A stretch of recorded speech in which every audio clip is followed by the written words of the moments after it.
Cancer మహమ్మారితో పోరాడుతూ ఏ ఒక్క పేదవాడు ప్రాణాలు కోల్పోకూడదని, మరే కుటుంబంలోనూ ఇటువంటి విషాదం నిండకూడదని తన మాతృమూర్తికి ఇచ్చిన మాట మేరకు ఆ నిబద్ధత కొనసాగుతోంది. శోకం నుంచి శ్లోకం పుట్టి రామాయణం ఆవిర్భవించినట్లుగానే తల్లిని కోల్పోయిన ఆవేదన నుంచి నందమూరి కుటుంబం సమాజం పట్ల ఒక గొప్ప బాధ్యతను భుజానికెత్తుకుంది. మహానాయకుడు ఎన్టీఆర్ తన భార్య స్మారకార్థం బసవతారకం ఇండో అమెరికన్ క్యాన్సర్ ఆసుపత్రికి శంకుస్థాపన చేశారు. మాతృమూర్తికి ఇచ్చిన మాటకు కట్టుబడి సమాజ శ్రేయస్సు కోరి గత 25 ఏళ్లుగా ప్రపంచ స్థాయి క్యాన్సర్ వైద్యాన్ని ఈ సంస్థ ద్వారా అందిస్తున్నారు. ట్రస్ట్ చైర్మన్ నందమూరి బాలకృష్ణ తన సహచర సభ్యుల సహకారంతో ఈ ఆసుపత్రిని ఒక సేవా యజ్ఞంలా నిర్వహిస్తున్నారు. బసవతారకం ఇండో అమెరికన్ క్యాన్సర్ ఆసుపత్రి అండ్ రీసెర్చ్ ఇన్స్టిట్యూట్ రజతోత్సవ వేడుకలు సోమవారం హైదరాబాద్ లో ఘనంగా నిర్వహించారు. ఈ సందర్భంగా సంస్థ సాధించిన మైలురాళ్లను ప్రజెంటేషన్ ద్వారా వివరించారు. ఆసుపత్రి ఆరంభం నుంచి నేటి వరకు పెరిగిన వైద్య సౌకర్యాలు, అత్యాధునిక చికిత్సా విధానాలు, రోగులు మరియు వారి బంధువులకు కల్పిస్తున్న వసతులు,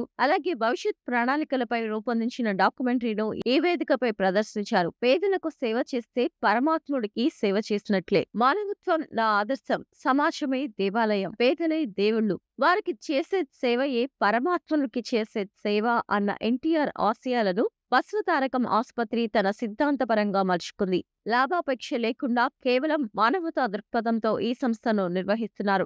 ఈ 25 ఏళ్ల ప్రయాణంలో అడుగడుగునా అండగా నిలిచిన దాతలకు, నిస్వార్థంగా సేవలందించిన వైద్య నిపుణులకు, శాస్త్రవేత్తలకు, సిబ్బందికి మరియు రోగుల కుటుంబ సభ్యులకు ట్రస్ట్ ఈ సందర్భంగా కృతజ్ఞతలు తెలుపుతూ రజతోత్సవ శుభాకాంక్షలు అందించింది. మానవత్వంతో వైద్యం, ప్రపంచ స్థాయి క్యాన్సర్ చికిత్సకు సామాన్యులకు సైతం అందుబాటులోకి తీసుకురావాలనే లక్ష్యంతో నందమూరి తారక రామారావు గారు 1988లో ఈ ఆసుపత్రికి శంకుస్థాపన చేశారు. 2000 సంవత్సరంలో అప్పటి ప్రధాని అటల్ బిహారీ వాజ్పేయి చేతుల మీదుగా 100 పడకలతో ఈ సేవా ప్రస్థానం ప్రారంభమైంది. ఆసుపత్రి ఆశయ సాధనలో ప్రముఖ వైద్యులు, ఎన్ఆర్ఐలు మరియు శాస్త్రవేత్తల నిరంతరం సహకారం ఎంతో కీలకమైనది. రజతోత్సవ వేళ వారందరి సేవలకు సంస్థ స్మరించుకుంది. అందరి ఆసుపత్రి, అందుబాటులో వైద్యం. బసవతారకం ఆసుపత్రి కేవలం తెలుగు రాష్ట్రాలకే పరిమితం కాకుండా పొరుగు రాష్ట్రాల రోగులకు కూడా ఆశాదీపంగా నిలుస్తోంది. ప్రస్తుతం ప్రతి ఏటా సుమారు 3 లక్షల మందికి పైగా అవుట్ పేషెంట్లకు,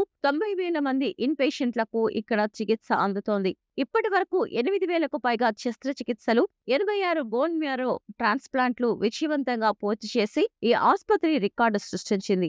ఇక్కడ చికిత్స పొందుతున్న వారిలో 65% కంటే ఎక్కువ మంది పేదలు ఉండడం విశేషం. ఆరోగ్యశ్రీ, ఆయుష్మాన్ భారత్ వంటి ప్రభుత్వ పథకాల ద్వారా అర్హులకు అత్యున్నత ప్రమాణాలతో కూడిన వైద్య సేవలు అందిస్తున్నారు.